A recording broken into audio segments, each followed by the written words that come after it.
Hello everyone. Today we are looking at Garry Kasparov versus the King's Indian defense. That's right. Garry Kasparov with the white pieces, and we are going over his games throughout his career against the King's Indian defense. Now, some of you might be saying, wait a minute, Garry Kasparov is probably the most prolific King's Indian defense player with the black pieces of all time. So you must have it incorrect. Nope, we are not looking at Garry Kasparov playing the King's Indian defense from the black side. We will do that in another compilation video. Here we are looking at Garry Kasparov versus the King's Indian defense. So Garry Kasparov has the white pieces in all of these games. And the reason why I wanted to do that is because an interesting question pops up from students time to time, and that is, what do you do, or how do you feel rather, when your opponent plays your favorite opening against you? And if you've been playing chess for a while, you've definitely experienced this. You might have a favorite line or a favorite system, and it's just it makes you feel uncomfortable when your opponent chooses that same opening against you. And it creates like a sort of cognitive dissonance because at on one end of the spectrum, you're comfortable with this opening. You're playing the opening because you believe in it, right? You believe that it works, it's a strong opening, and it's also yielded you positive results. Right, so you have all that faith and trust in the system, right? But then all of a sudden you're on the other side of that, where that exact system with all of those attributes or qualities, right? That sword, so to speak, is being used against you, and it makes you feel uncomfortable. Uh, so Garry Kasparov, when uh, asked about this, had some interesting responses because he, as many of you know, has been a dedicated King's Indian defense player practically his whole entire career, from all the way from the 1970s, late 70s, okay, until he started running into problems against Vladimir Kramnik late in his career. Uh, and he basically says it's about feelings and how in comfort level. He says he played the King's Indian defense his whole career, and then he said he lost against Kramnik, and then he just decided not to play it anymore. And now he says it's because he just didn't feel comfortable playing it anymore.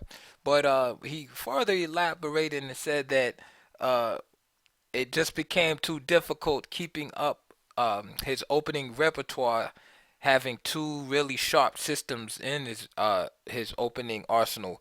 One was the King's Indian defense, which is very sharp, right, keeping up with the latest developments of that, and the other was the Sicilian Night Off. All right, but basically, from the psychological standpoint, he said he stopped playing the Kings in defense. He just, after his loss to Kramnik, he just didn't feel, it just didn't sit right with them anymore. I feel comfortable. So I know that's not really a clear answer because it's hard to give a definitive answer to a question like that about, um, what, how should you feel or react when a opponent plays your favorite system against you? Because at the end of the day, it's about how you feel about it, how comfortable uh, you are.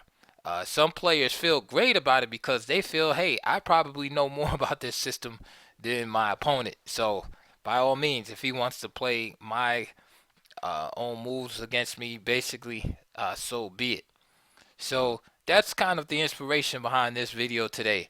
We're going to start in Banja Luka, 1979. A young Garry Kasparov with the white pieces going against Grandmaster Milan Vukic, who was rated 2485 at the time.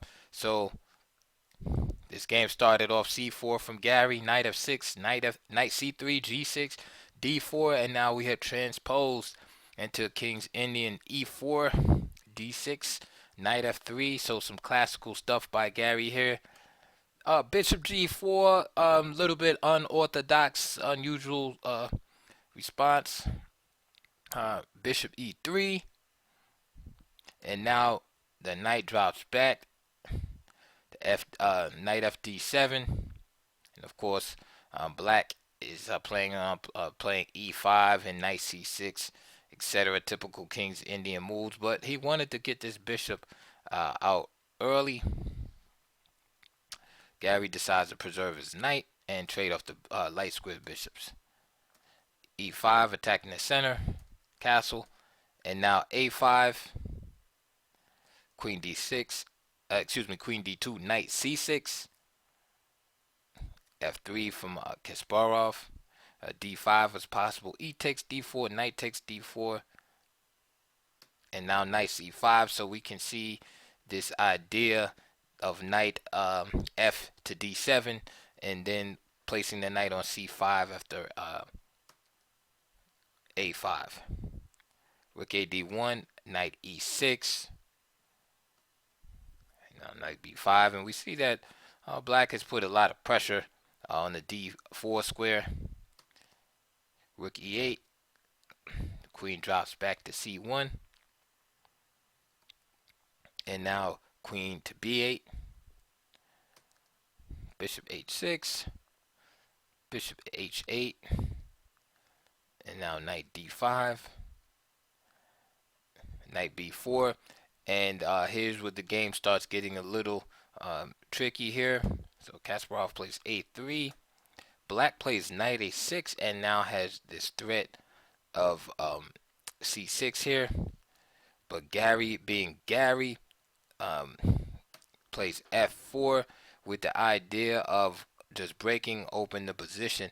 Notice that black's pieces on the queen side are a little bit awkwardly placed and out of the game, with the queen on b8, rook on a8, and knight on a6. Alright, so Kasparov uses this opportunity to go after an initiative. So after c6, f5 is played, c takes, f takes e6, and now rook takes e6, e takes d5. Kasparov has nice initiative and also a space advantage on the king side. Bishop f4, attacking d6 pawn, which is weak. Rook is pushed in over into passivity. Again, another nice move by Kasparov. Knight d6, and now Vukic plays queen d8. Why queen d8 instead of taking? Well, if he plays rook d6 here, then c5 exploits the pin situation. All right, and this is good for white, of course. If knight takes, of course, then just queen takes c5. The pin is still there. If he tries to distract or deflect with bishop takes b2, then just queen takes, knight takes c5. Again, the pin is still there. It's very annoying.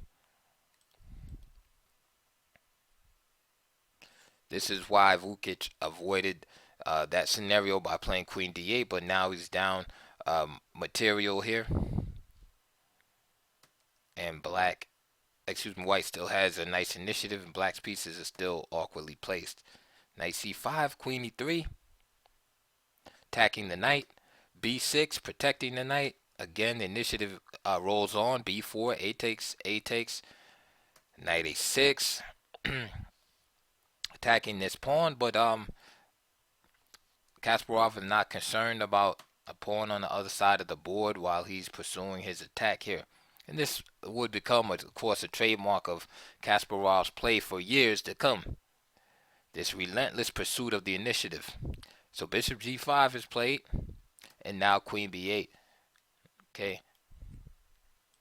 Of course, this move is not too good after queen e6 check. And let's say, for example, rook f7, then just simply knight d6. So queen b8, d6, knight takes b4. Who cares about that pawn, right? And Kasparov plays bishop e7. Although knight c7 is very strong here. Also, queen b7, and just more killer moves by Kasparov. Rook takes f7, king takes f7, rook f1 check, bishop f6. And just note that Kasparov is just exploiting the fact that black's pieces are just so awkwardly placed. And meanwhile, his pieces are quite coordinated and just too much for black to handle here. Queen e6 check. Rook f7, bishop e7, cutting off the queen's protection of the rook on f7. So rook af8. Rook takes f7. And now the other rook is forced into the pin. Simply d7, threatening to queen. What else? Knight c6. And then just simply knight d6. So knight c6 comes in and stops the promotion.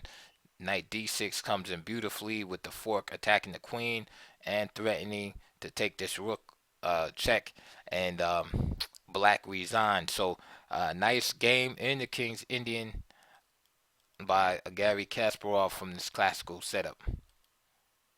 Stepping in a time machine to Baku, 1980. Again, Kasparov with the white pieces against women's grandmaster Maya Shiburnadze.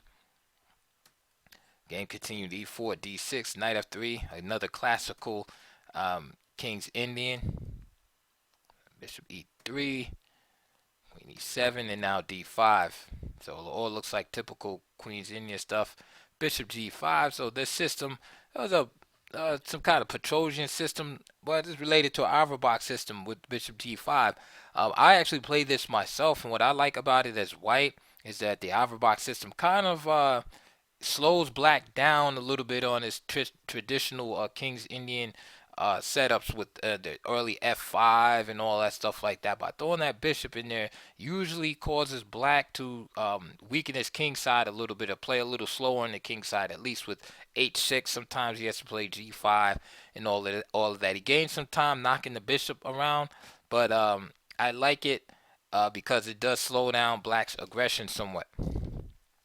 Here, Kasparov uses it to provoke these moves on the king side and then attack the weakness himself. Notice Kasparov does not castle on the king side himself.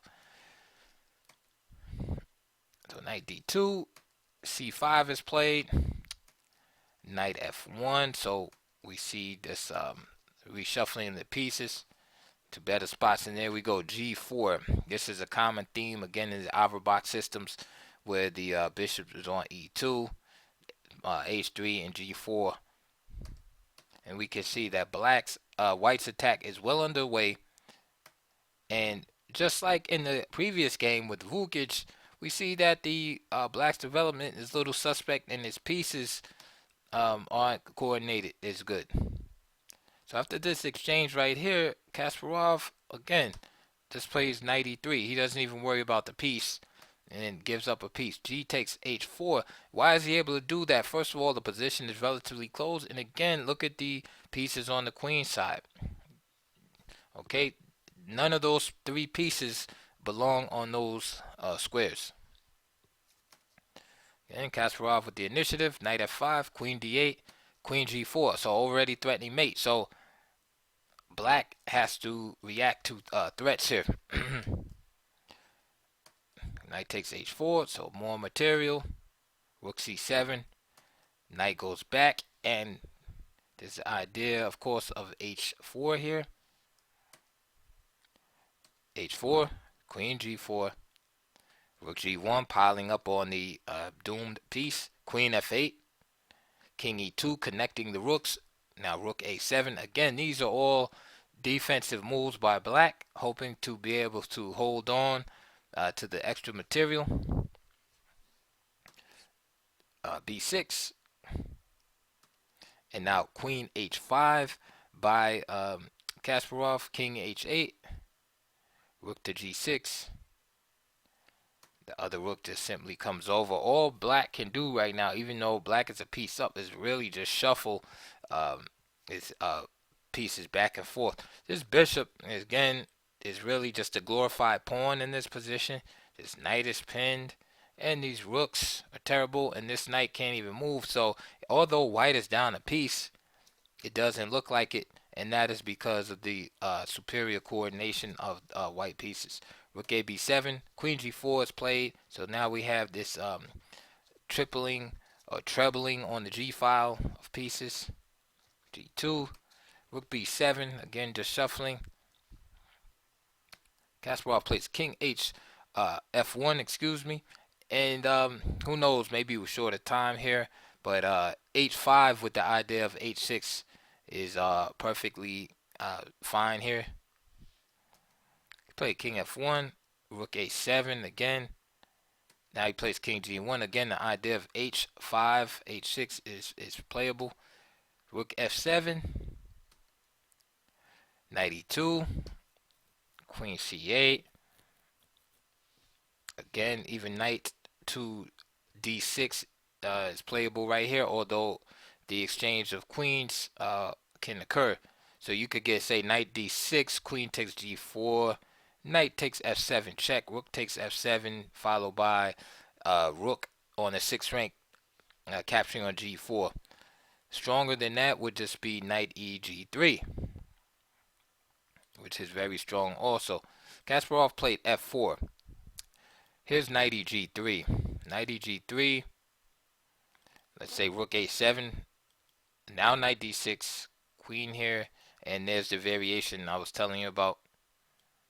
Here.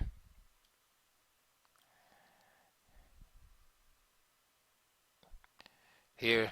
And then let's say after bishop h6, then knight f5. Very, very strong moves here. And black has to guard against this idea of the rook coming to g8 and mating. So he has to play either like a move like knight g5 or bishop g5, giving up one of those pieces. If he tries to just go back, then you have just simply knight takes h6. Okay, so this is why knight e g3 is very powerful. But I just wanted to show you the variation so you can see the beautiful coordination of the white pieces in contrast to the black pieces. So although black is a piece up, his pieces are terrible. So coordination is definitely important. Back to the game, Kasparov decided to make a break here with f4. Shibernadze played b5, and just simply a takes b5, a takes b5. And notice the reluctance of Kasparov to trade off the queens here. He wants to keep the heavy pieces on. It's not that he overlooked that move. Again, more shuffling. And now h5 is here. Strong move by Kasparov. Knight takes g6. Of course, he anticipated that h takes g6 check. King g8. Everything's forced. G takes f7. And king f8. And it's going to be mate in 3 after rook takes h7. And there Shibernadze had enough and resigned the game. Okay. Our next game is from the under 26-year-old World Championships in Graz, 1981. Here's Garry Kasparov, well over 2,600 at the time, going against Scottish FIDE master Graham Morrison, who actually was, I believe he was Scottish champion at one time. So definitely not on the same level, but Kasparov did not play the white. It's not that Kasparov didn't play the King's Indian that much.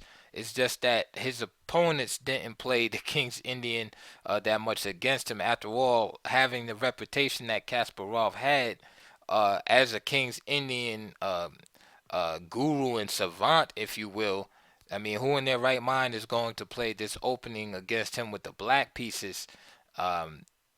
With, you know, especially if you had that fear inside you that this guy knows every single thing and every secret about this opening. So that's one of the reasons why you don't see many black players with the black pieces playing this opening against him. But this was early 1980s, so he hadn't become Kasparov at this time, although he was a feared attacking player. So every now and then you would see these players taking up this opening against him. So this game, again, we see Kasparov with this classical King's Indian system. Same opening as in the opening against Shibanaza. And here Morrison decides to play knight g4. Here, bishop g5, and we see the same exact thing. F6, bishop h4, h5.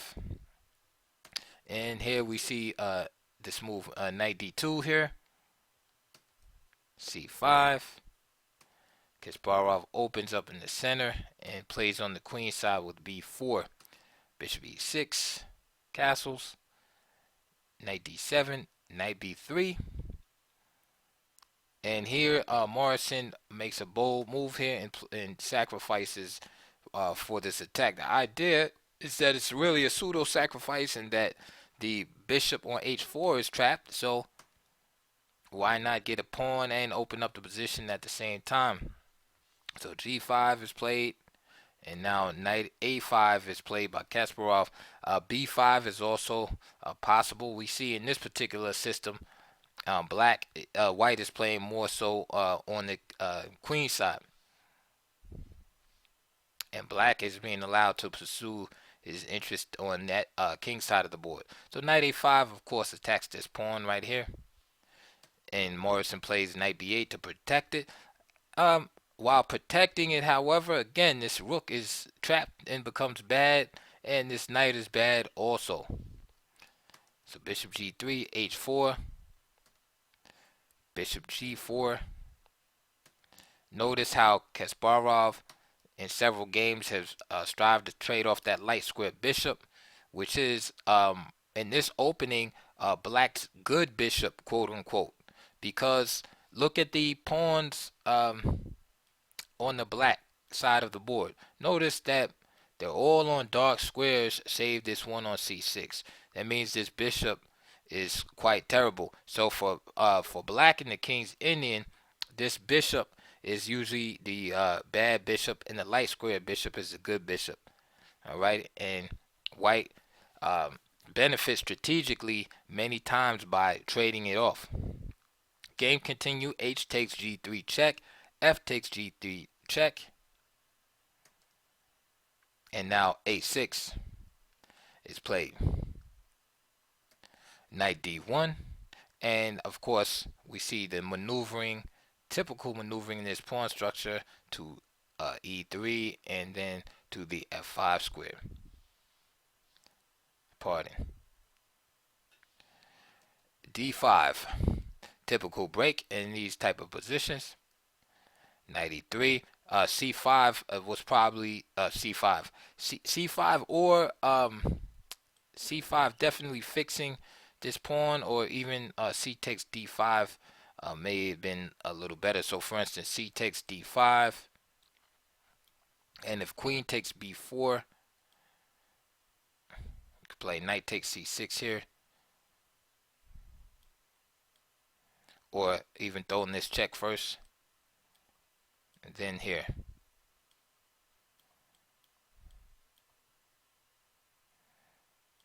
Knight c3 in the game is a little bit unclear here, but this is a possibility. Well, I think white is a little bit better here. Instead, Kasparov simply played knight e3, and Morrison decided to play rook a7. Now, better for him in hindsight would have just been to continue to advance and play a move perhaps like d4 here. It seems counterintuitive after all to allow this strong post for the knight, but at least the queen does have somewhere to go after, say, queen takes b4. Queen f7 is also possible if he's concerned about the invasion of these light squares here. After rook a7, Kasparov is just able to gain a nice initiative here after c takes b4. Queen takes b4, and now queen e6 check, rook af7, and now knight a4. Very strong move, just simply with the idea of exploiting the pin situation here. So now queen e7, and then knight f5, and right after that, Graham Morrison had to resign. Why did he resign? Because after knight f5, let's say after queen d7 to protect the queen, then just simply knight c d6, exploiting this pin here. All right, now if he tries to just trade off, and let's say rook a7, then you have problems here, um, where you have to give up the exchange to stop this pawn. All right. So after knight f5, Graham Morrison resigned. So nice game by Garry Kasparov, just playing in a more positional sense here. Instead of attacking on the queen side, he showed some instead of attacking on the king side, he showed some versatility in this variation by focusing his game primarily on the queen side, and then transferring it to the center, and then playing ultimately on the king side to finish the game off after knight f5.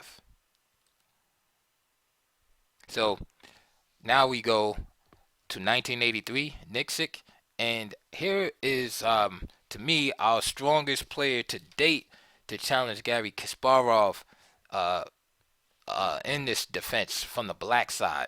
All right, the other games, okay, Graham Morrison, okay, he's just a FIDE master. We don't really know who that guy was, right? Like Conor McGregor said, who the fuck is that guy? We don't know who Graham Morrison is. So it's like you had a guy's 2600 playing against a guy 2200.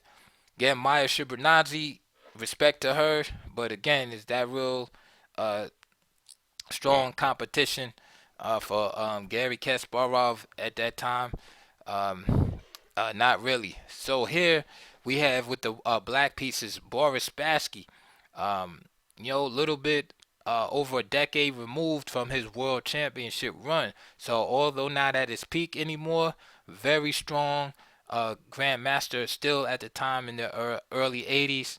And here is a good test to see uh, what Garry Kasparov's repertoire looks like against the King's Indians. So to me, here's his first real test. So after the opening salvo, e4, d6, and here we see for the first time Garry Kasparov not playing the classical King's Indian setup with knight f3, bishop e2, and so on. Here he switches to the Zamish uh, variation with the move f3, which of course is can be an aggressive variation if you want it to be, where you can play g4, h4, h5, busting open the king side, bishop e3, queen d2, castle queen side, and you can play it like that, or you can end up playing it where you simply castle on the king side also and play a more positional game. But f3 definitely gives you an opportunity to fortify your e4 point. Okay, sorry about that. I had to get that phone call. Um, so f3 is definitely aggressive looking move, but it can be played in a positional sense also. Now, of course, the downside of it is the typical classical response that f3 is not really a developing move. It weakens the king side somewhat, and does, as you can see around the dark squares, and it prohibits the knight from coming to its most natural square.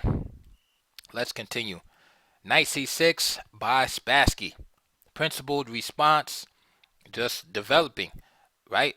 You played f3, which is a non-developing and some say weakening move, right? It's just a purely supportive defensive move, and you're developing a piece. So strong statement by black. Bishop e3, and now a6. All right, what's going on with a6 here? Well, black is already giving up counterplay on the king side, on the queen side of the board, rather, right? Because one of the typical lines in the Zamish, of course, is the idea, is queen d2 with the idea of castling queen side, and throwing the pawns up in an aggressive fashion. So by playing a6, you're already, you know, throwing some smoke signals to white, you know, saying, hey, if you castle on that side of the board, there's going to be problems over here. All right, and Kasparov has to respect that. So, knight ge2, rook b8, planning b5, queen d2, and now Spassky castles.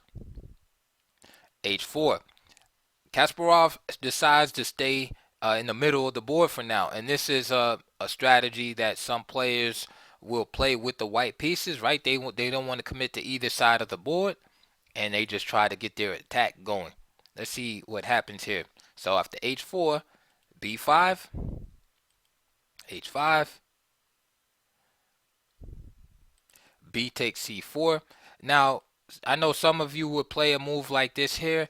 It's, of course, it's playable. Let's not say it's not playable. Okay, but it is dangerous after, some, for instance, let's say c takes here, a takes b5 and g4. Just giving that open file. One of the basic principles in games where there's opposite wings attacks going on is that pawns are, a little bit more expendable than say your symmetrical position, right? Uh, Sometimes all it takes is one tempi, right, to complete an attack. And if you can sacrifice a pawn for an open file in the opposite wing attack situation, sometimes it's worth it. The initiative that you're going to get in return is worth it. So yes, black could take the H pawn, but it's pretty dangerous um, to and risky to do that in my opinion. So I fully agree with Spassky here for not taking this pawn. Instead, he continued on with his plan. Right, he's not going to play on the black side of the board, white side of the board, which is the king side if he doesn't have to. Instead, he continues with his plan. Right, he's vested in this plan. He's already played a6, rook b8. He has to open the queen side, or his moves don't make any sense. Right, he has to create some type of drama in that area of the board. So b takes c4. Kasparov continues g4, and here's a really nice move in my opinion by Spassky. He plays bishop takes g4. So he just crashes through. After all, remember, Kasparov has left his king in the middle of the board. He just crashes through. Right? This is Spassky, going digging deep right here. This is old school Spassky, 1950s Spassky. Right? Another move he had that was pretty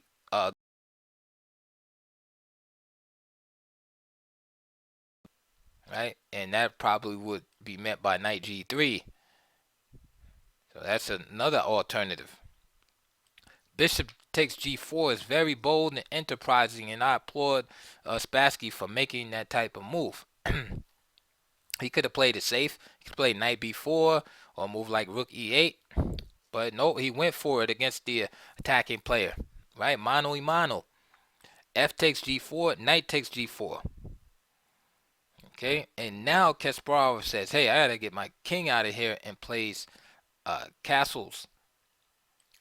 There goes the bishop, and now queen takes e3. So we have a very dynamic position here, right, where black has a few pawns for compensation for the piece. All right. Not only does he have a few pawns, but he has a beautiful open file, open B file to attack black down. All right. He has also a strong bishop on g7. Now, usually that bishop is a little suspect on g7, but notice black has not blocked it in right yet. Right, and played e5. Usually e5 is played early in the King's Indian, and this bishop kind of sticks around for a while, and sometimes it comes out later, but right now it's very strong. Okay, so there's a lot of imbalance in this position here. Game continued. e6, from Spassky. H takes, H takes. Right, so now the H file is open here. And now rook d2. Nice prophylactic move. Right, keeping an eye on the coming attack on the B pawn. If queen h3 here with this idea of just right mating, this can give black some counterplay on the G file. This check right here. King b1, and then let's say this rook fe8, and this really wouldn't come to anything. Okay, and the game was just equal at this point. So Kasparov plays rook d2, rook to e8 by Spassky, knight g1, Kasparov. Of course, this knight is going to come here to f3, d5, knight f3, and now a5 from Spassky, and now e5. Very critical move here by Kasparov in the game. I don't want to go too deep into this game, but the main alternative is rook d h2 here, with the idea of coming up to g7 and sacrificing this exchange here.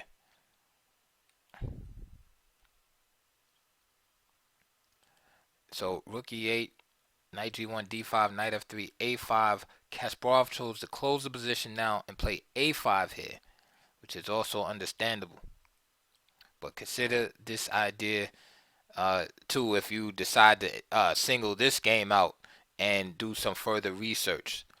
Okay, I suggest you go on, say, like chessgames.com and look on the forums. There's a lot of analysis on this particular game, and many people believe that rook dh2 with this idea of rook h7 again, and eventually playing rook takes g7 is the way to go.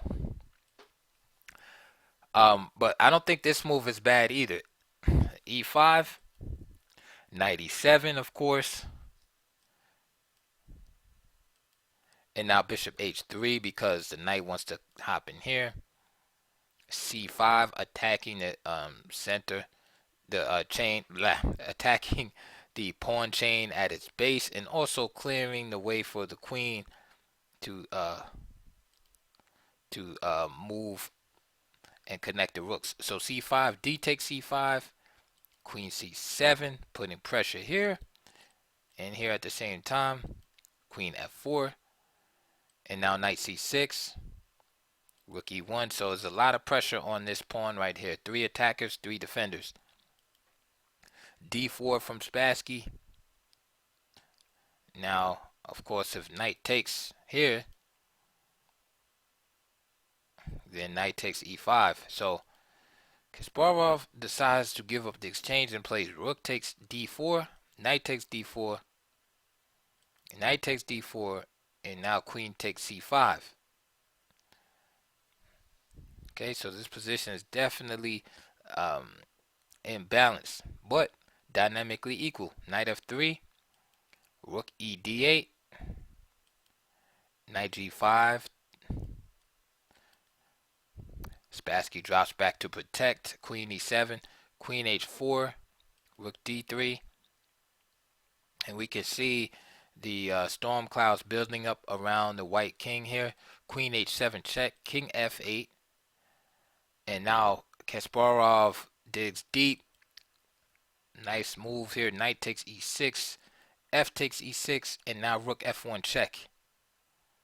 Spassky gets the king out of there. King e8, and now queen g8 check, bishop f8, and now here is where Kasparov blunders, and he plays queen takes g6. He didn't really blunder, but he didn't make the best move here. And then after king d8, Kasparov his flag fell, and he actually lost on time. But here we can say that black is better here. All right, the game is still up for grabs. Of course, with the king that exposed, he could fall into some type of tactical pitfall. But um, just for the record, we're going to say that black is a bit better here. Now, instead of queen takes g6, Kasparov could have bailed out with this move, knight d5. And that basically is going to probably save the day here. Say after king d7, knight takes e7.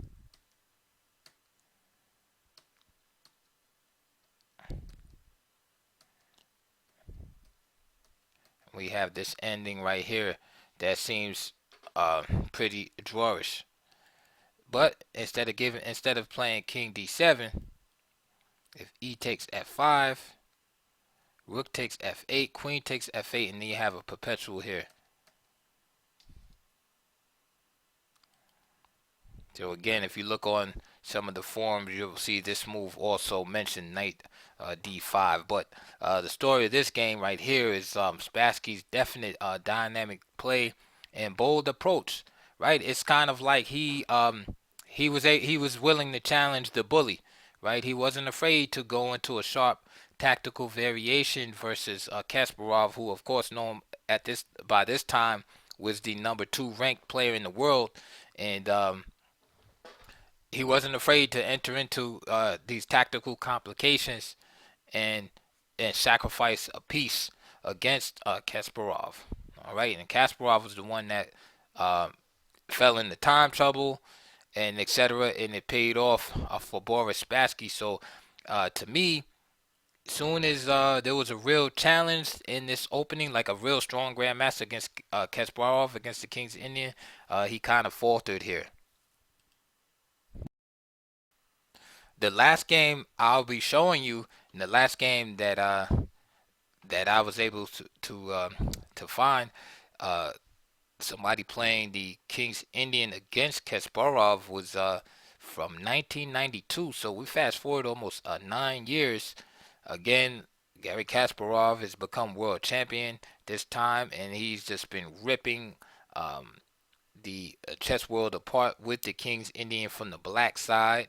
All right, because it would be in the 90s where Vladimir Kramnik would finally start catching up to him. And the younger players would start catching up to him as far as the King's Indian is concerned, and then Kasparov um, would start playing the Grunfeld, switching his defense up from against d4. So here in the Manila Open 1992, we have Valery Larginov, Russian Grandmaster, with the black pieces. And again, Kasparov chooses this Zamish variation.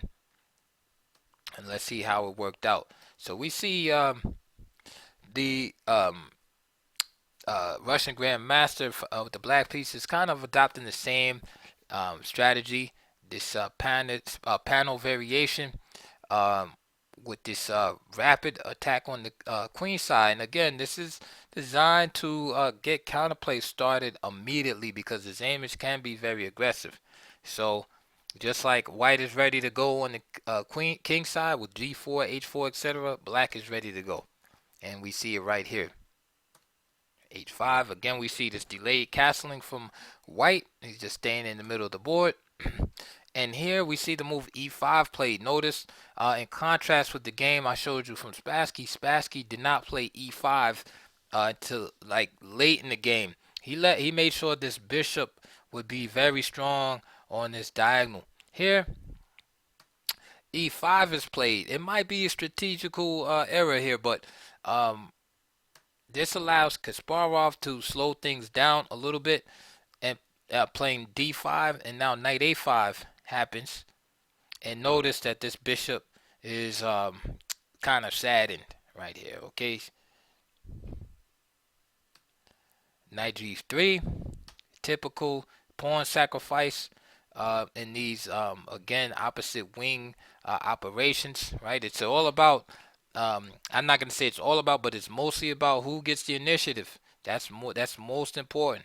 All right, the material in these type of situations. Who can get the upper hand? Who can get their attack rolling first? So the pawn deficit does not matter to Kasparov right now. He castles because he feels safe on the queen side. All right, it's going to be a few more moves before black can get anything really going on that side of the board at this moment.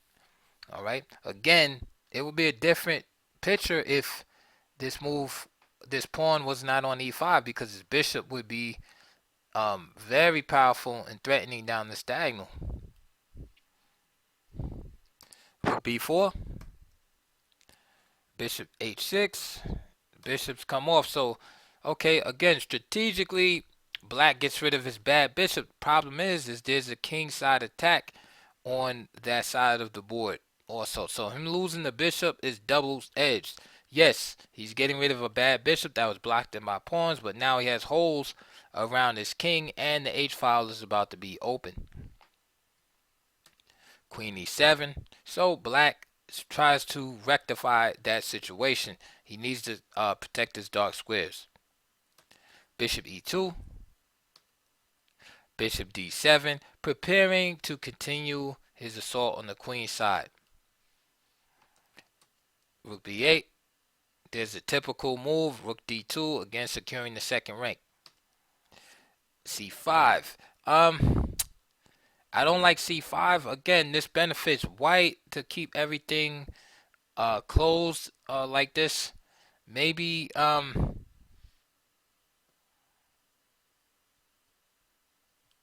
maybe try to get this bishop in here. Bishop a4, perhaps. I don't like c5.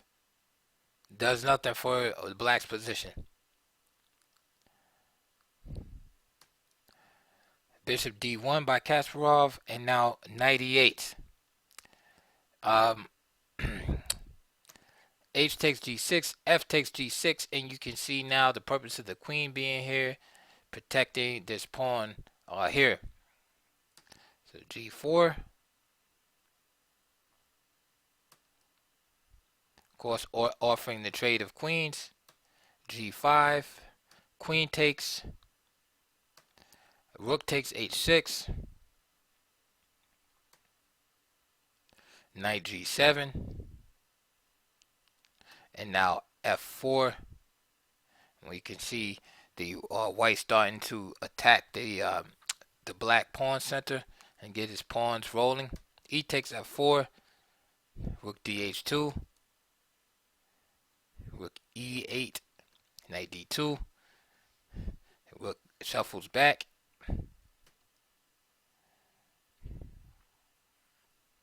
And now rook eb8. Again, Kasparov is not really too concerned about material here.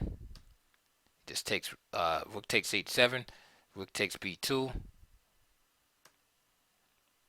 rook 2 h4, rook b7, and again, looks like a natural move, but Larginov overlooks a simple tactic here. The proper move here is king f7. I'm sorry, king f8. Now, it's hard to play a move like this because of rook takes f4. All right, but it's better than what actually happened during the game. So after the rook comes back to b7, rook h8, king f7, and then rook takes f4, and black's position kind of falls apart here. King e7, rook h7, rook g8, rook to f6, bishop e8, desperately trying to hold everything together. And these are the type of positions where it's definitely a case of the straw that breaks the camel's back, right? Black is barely holding on to that knight on f7, right? The pieces are stretched to their capacity and overworked, and all of a sudden, a move like e5 just comes in and just causes everything to collapse immediately. After e5, black played rook b6, and the reason is because if he just captures, d takes e5 like he would like, Okay, then just simple rook takes a6, launching a whole brand new attack against this knight over here will be disastrous. This knight is very badly placed and conforms to the old adage, um, knight on the rim is dim, right? We could see that the lack of squares um, is very bad uh, for this poor knight here. So instead, he plays rook b6, and Kasparov piles the pressure on. Knight d4. Now he plays knight b7. Notice how the move rook b6 made room for the knight, addressing the problem. But again, the initiative is very powerful, and it's just nothing that black can do. He's too far behind now. So knight b7, he's trying to hold on. E takes d6, knight d6, and then as usual in chess, it's the simplest of tactics that decide the outcome at the end. Rook e6 check. Can't capture because of the pin of the knight on g7 by the rook on h7. And thus king d7. And the game is over. Why? Because this knight is going to be captured. All right, and it's a simple ending to the game. So for instance, knight takes d6, rook takes d6, and ouch, open lines, bishop to a4, and as you can see, king c7. Then you just grab an extra piece by grabbing the bishop on a e8, and if king c8, then you just take the rook. Okay, so you just play rook d6, and notice how, again, white's pieces are coordinated and protected. Meanwhile, blacks are not. So Larginov had to resign, and at least according to my database, that is the last game that a, a strong grandmaster played the King's Indian defense from the black side against Garry Kasparov. So I showed you a few games. Again, they were not the strongest of grandmasters. Again, the strongest master that played against Kasparov was Boris Spassky, and he actually won that game in that panel variation. And Larginov had a decent game also. He also played the same variation against the Samish, which Kasparov himself plays against the Zamish variation. So it's definitely a good solution to play against the Zamish. So what can I say in conclusion? It does seem like Kasparov, of course, was very dominant against the lesser lights, so to speak, the Maya Shibanazzas of the world, the Graham Morrisons, players like that. It seemed like he did, have a little uh, trepidation there against strong players. And in hindsight, I wish more players did challenge him in his wheelhouse, so to speak. He seemed a little bit uncomfortable at times with the white pieces against his favorite opening, and I think that is very natural. But I think that his aura and his reputation for preparation just intimidated a great deal of players from ever trying to challenge him uh, by playing that particular opening against him. So I hope you enjoyed that um, video on Garry Kasparov versus the King's Indian. In the future, we're gonna do a video, but we're gonna go over Garry Kasparov from the black side of the King's Indian.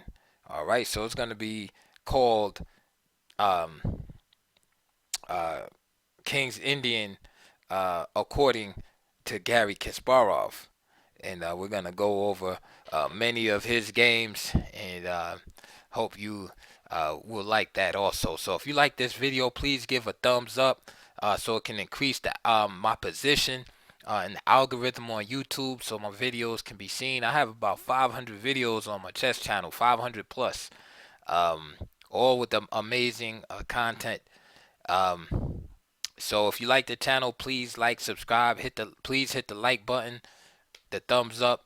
Uh, please donate to my channel. Check the links below. There's links for like books on whatever opening that I might happen to be discussing. Here we're talking about Kings Indians. So look below on the links. You'll see DVDs, links if you want to get into the King's Indian, books. If you still read those things, what are books? You still read those, and also there's a link for a donation to support my channel. And please comment below. I like hearing you guys' responses and what you have to say. So hope you enjoyed that once again, and I'll see you guys soon.